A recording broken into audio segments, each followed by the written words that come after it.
আসসালামু আলাইকুম সম্মানিত দর্শক এবং শ্রোতা।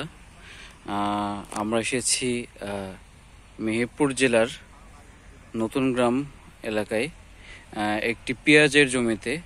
আমরা দেখতে পাচ্ছি আমাদের এই জমিটায় মিরাকল গ্রোথ ব্যবহার করা এবং কি পরিমাণে পেঁয়াজ হয়েছে দেখেন। এই জমিটার অবস্থা খুবই খারাপ ছিল, তো আলহামদুলিল্লাহ এখন খুবই ভালো পেঁয়াজ হচ্ছে। যে পাশের জমিটা দেখেন, এই পেঁয়াজটা লাগানোর আরো হচ্ছে প্রায় এক মাসের বেশি পরে আর কি এই পেঁয়াজটা লাগানো। এই পেঁয়াজের গ্রোথ দেখেন কি পরিমাণে। এই পেঁয়াজটা অলরেডি তুলে ফেলার মতো হয়ে গেছে। এই পেঁয়াজটা রিসেন্টলি তোলা হবে, তবে পার্থক্য আপনারা আশা করে বুঝতে পারতেছেন যে কি লেভেলের পার্থক্য।